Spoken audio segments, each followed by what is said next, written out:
எனக்கு முன்னாலே பேசிய ரேவதி சுப்புலட்சுமி அவர்களுடைய பேச்சை நான் ரொம்ப ரசித்தேன். அது வழக்கமா எதிரில் யாராவது பேசும்போது நான் எழுதிப்பேன், அதுக்கு மறுப்பு சொல்லணும்ன்றதுக்காக.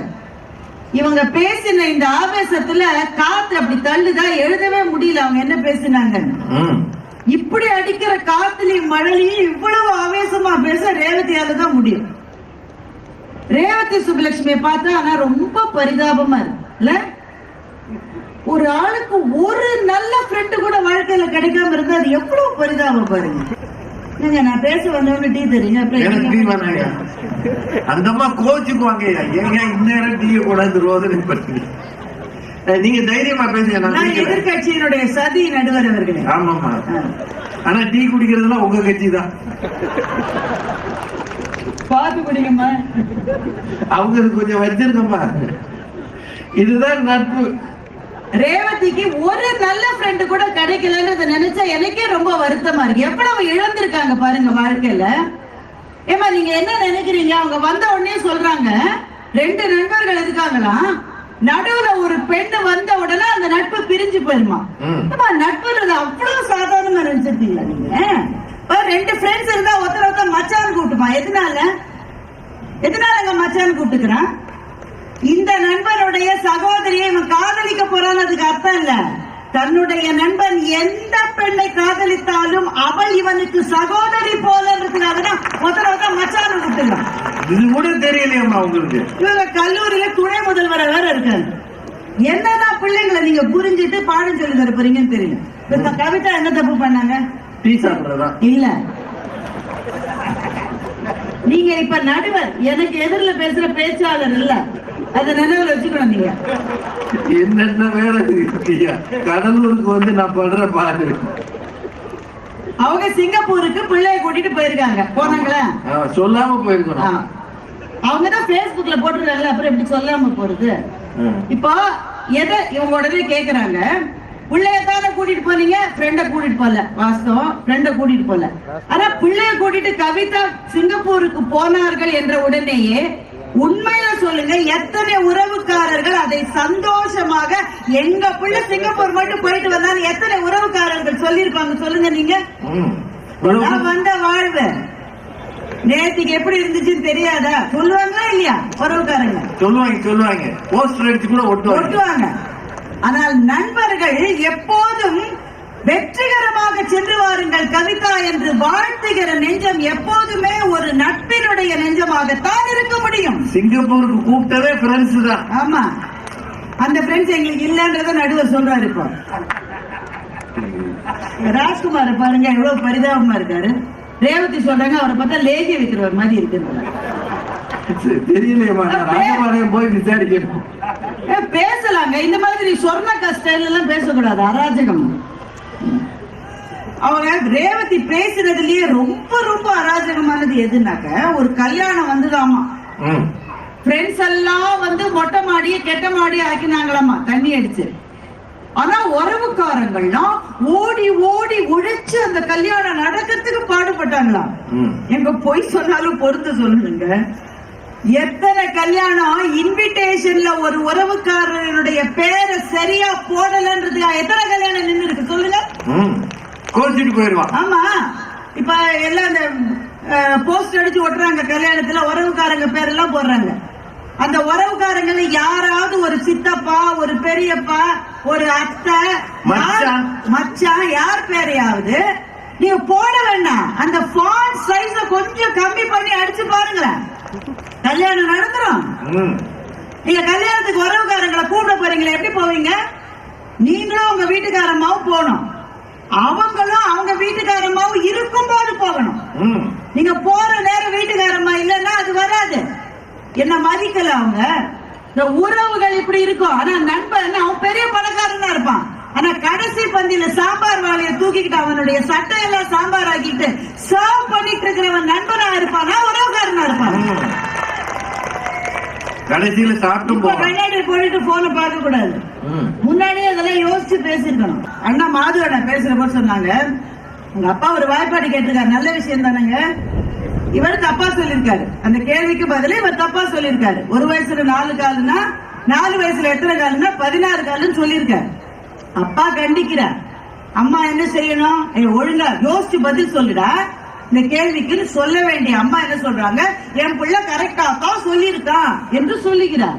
உறவினுடைய சிக்கல் இதுதான். தன்னுடைய பிள்ளைகளுக்கு எந்த பிரச்சனை இருந்தாலும் ஆடி முடிஞ்சு ஆவணி வந்தா என் பையன் டாப்ல வருவான்னு சொல்லிக்கிட்டே அந்த பிள்ளையை அழிப்பது, அதீதமான பாசம் கூட சில சமயங்களில் பிள்ளைகளினுடைய வளர்ச்சிக்கு தடையாக இருக்கும். மாது அண்ணா மிகச்சிறப்பாக முன்னேறிவிட்டார். அவர் ஒரு எக்ஸெப்ஷன். ஆனா எல்லா வீட்லயும் நீங்க பாருங்க, கெடுப்பதற்கென்றே பல அம்மாக்களும் அப்பாக்களும் இருக்கிறார்களா இல்லையா? இருக்காங்கம்மா. நண்பனை பற்றி சொல்ற போது அவங்க சிவன் அவர்களுடைய வாழ்க்கையில் நடந்தது சொன்னாங்க. மிகப்பெரிய அறிவியல் அறிஞர். ஆனா சென்னையில நடந்த ஒரு விஷயத்த நான் சொல்றேங்க.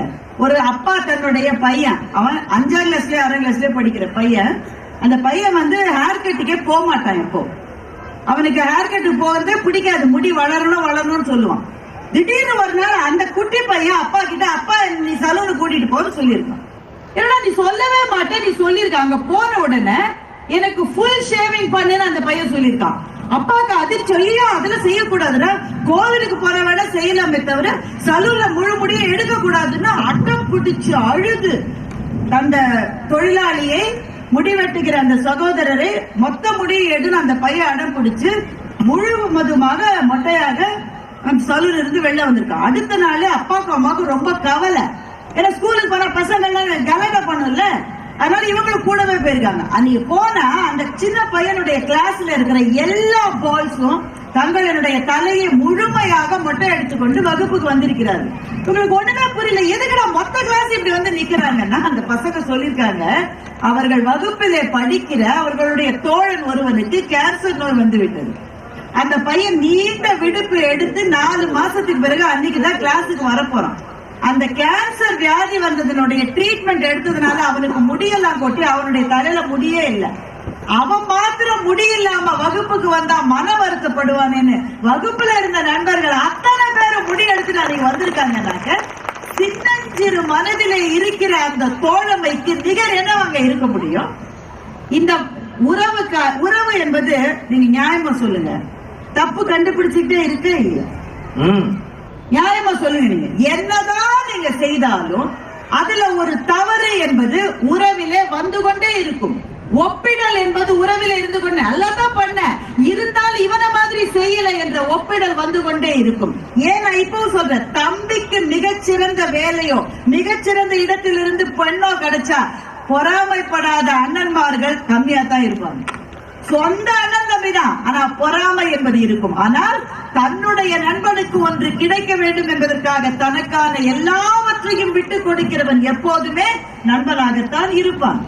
நீங்க அவங்க ரேவதி சொல்றாங்க, நடுவுல ஒரு பொண்ணு வந்தாக்க நட்பெல்லாம் போயிருந்து. எத்தனை நண்பர்கள் ஒரு காதல் வருகிற போதுங்க, உறவு அந்த ஜாதியை சொல்லி அந்த காதலை நிறுத்தும், தடுக்கும், கொலை செய்கிற வரை போகும். ஆனால் ஜாதியோ மதமோ எதையும் பார்க்காமல் தன்னுடைய நண்பனுடைய காதல் ஜெயிக்க வேண்டும் என்று தனக்கான எல்லாவற்றையும் விட்டு கொடுத்த நண்பர்களினுடைய கதைகளுக்கு நம்முடைய நாட்டில முடிவே கிடையாது. நாடோடிகள் படம் பாருங்க. ஆமா, கடைசியில கழுத்துல இருக்கிற செயினை மட்டும் கொடுத்து, அந்த காதல் நல்ல காதலா இல்லையா அது வேற விஷயம். ஆனா தன்னுடைய நண்பனுடைய காதல் என்று வருகிற போது உறுதுணையாக நிற்கிற நண்பர்களால் தான் இந்த மண்ணில் இன்னமும் கூட காதல் என்பது வாழ்ந்து கொண்டிருக்கிறது என்றே நான் சொல்லுவேன். பண்டைய கிரேக்க கதை ஒன்று உண்டு. டீமன் அண்ட் பித்தியஸ் 2 நண்பர்களை பற்றிய கதை அது. அந்த 2 நண்பர்கள்ல ஒரு நண்பனை அரசன் கைது செய்து விடுகிறான். கைது செய்து மரண தண்டனை கொடுத்துறான். அந்த மரண தண்டனை கொடுக்கப்பட்ட டேமன் வந்து எங்க ஊருக்கு போய், அப்பெல்லாம் வந்து SMS இருக்கா, வாட்ஸ்அப் இருக்கா, போன் இருக்கா, எங்க ஊருக்கு போய் என் உறவுக்காரங்கள்ட்ட எனக்கு இந்த மாதிரி தண்டனை கொடுத்துட்டாங்க, நான் வந்து சாக போறேன்னு ஒரு வார்த்தை சொல்லிட்டு வந்துடுறேன், விடை பெற்று கொண்டு வர்றதுக்கு அனுமதி கொடுங்க அரசன்ட்ட கேட்கிறான்.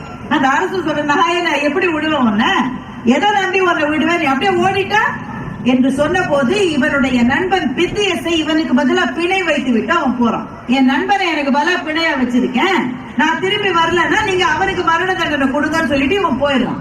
ஒரு நாள் குறிக்கப்படுகிறது, 3 மாசத்துக்குள்ள நீ திரும்பி வரணும். அந்த நாள் வந்து விட்டது, போனவன் திரும்ப வரவில்லை. இங்கே இருக்கிற நண்பரை பார்த்து அந்த அரசு சொன்ன, உனக்கெல்லாம் அறிவு இருக்கா, அவன் உன்னை பிணையா வச்சுட்டு அவன் ஓடி போயிட்டான். அவன் சாக வேண்டியது, நீ சாக போற அவனுக்கு பதிலான அரசன் மரண தண்டனையை நிறைவேற்ற போகிற சமயத்தில் ஓட்டமாய் ஓடி வந்து விட்டான் அந்த நண்பன். ஐயோ என் நண்பனை கொண்டாதீங்க, நானே திருப்பி வந்துட்டேன், அவனை விட்டுருங்கன்னு அவன் அழுகிறான். இவனும் அழுகிறான், நீ ஏண்டா திருப்பி வந்த, நீ உயிரோடு இருக்கலாமேடா, நான் இறந்து போயிருப்பேனே. ரெண்டு நண்பர்களினுடைய கண்ணீரினால் அன்றைய கிரேக்கமே நனைந்தது என்று எழுதுகிறார்கள். என்றால் நட்புக்காக உயிரையும் கொடுக்கக்கூடிய நண்பர்கள் இந்த உலகத்தில் என்றென்றும் இருந்து கொண்டேதான் இருக்கின்றார்கள். வித்தியாசமான நட்புகள் சங்க பாடல்களில் இருக்கின்றன. அதிகமானும் அவ்வையும் தோழனும் தோழியாக இருந்தார்கள். அவர்களுக்குள்ளே இருந்த அவ்வளவு அழகான நட்பு. எந்த அளவு அழகான நட்பு என்றால், அந்த மன்னனுக்கு ஒரு நெல்லிக்கனி கிடைக்கிறது, அவன் அதை சாப்பிட்டால் ஆண்டாண்டு உயிர் வாழலாம் என்கிற போது தன்னுடைய தோழியும் தமிழை வளர்ப்பவளுமான அவ்வைக்கு அந்த நெல்லிக்கனியை கொடுத்து, நீதான் நீடோழி வாழ வேண்டும், மன்னனான நான் போனால் பரவாயில்லை என்று சொல்லுகின்ற நட்பு சங்கத்திலேயே சொல்லப்பட்டிருக்கிறது என்று சொன்னால் பெருமக்களை இப்படி சொல்லுகின்றேன். அப்பா அம்மா உறவை குறைச்சு பேச நாங்க வரல. அதற்கு ஈடான உறவு இந்த உலகத்தில் கிடையவும் கிடையாது. ஆனால் உறவு என்பது அதோடு நின்று விடுவதில்லை. ரெண்டு இருக்கு. ஒன்று பிறப்பினால் வருகிற உறவு, இன்னொன்று திருமணத்தினால் வந்து சேர்கிற உறவு. நம்ம எல்லாருக்குமே கிட்டத்தட்ட வாழ்க்கையில் இருக்கிற ஒரு பிரச்சனை என்னங்க, பிறப்பினால் வந்த உறவும் திருமணத்தினால் வந்த உறவும் ஒன்றோடு ஒன்று சேர்ந்து உறவுகளாய் மாறுவதே இல்லை. கடைசியை மட்டும் இதே பிரச்சனை தான் நம்ம இருப்போம், இதே கரைச்சல தான் இருப்போம். சில உறவுகளை சொன்னாலே அது ஒட்டாத உறவுகள். நாத்துனார் ஒரு உறவு இருக்கு, ஏதோ ஒரு 4000 பேர்ல ஒருத்தருக்கு நல்லா அமையும், மற்றவங்களுக்கு எல்லாம் வந்துட்டாளுங்க என்ற மாதிரிதான் பேசுவார்கள். அது மாமியார் என்ற ஒரு உறவு இருக்கிறது, என்ன செய்தாலும் திருப்தி செய்ய முடியாத உறவாக அந்த உறவு இருக்கிறது. சில உறவுகள் இயல்பிலேயே திருமணத்தால் வந்த உறவும் பிறப்பினால் வந்த உறவும் ஒன்றோடு ஒன்று சேர்வதில்லை. ஆனால் எனக்கு ஒரு நண்பன் இருக்கிறான், அவனுக்கு ஒரு நண்பன் இருக்கிறானாக நாங்க 3 பேரும் சேர்ந்து நண்பர்களாக வாழ முடியும். நட்பிலே பிரிவினை கிடையாது, பேதம் கிடையாது. பந்தம் என்ன, சொந்தம் என்ன, போனால் என்ன, வந்தால் என்ன, உறவுக்கெல்லாம் கவலைப்பட்ட ஜென்மம் நான் இல்லை. பாசம் வைக்க, நேசம் வைக்க, தோழன் உண்டு வாழ வைக்க, அவனை தவிர உறவுக்காரன் யாரும் இங்கில்லை. நண்பன் கேட்டா உயிரை கூட தருவேன் என்று சூப்பர் ஸ்டார் பாடின அந்த பாடல் வந்து எத்தனை காலம் ஆச்சு?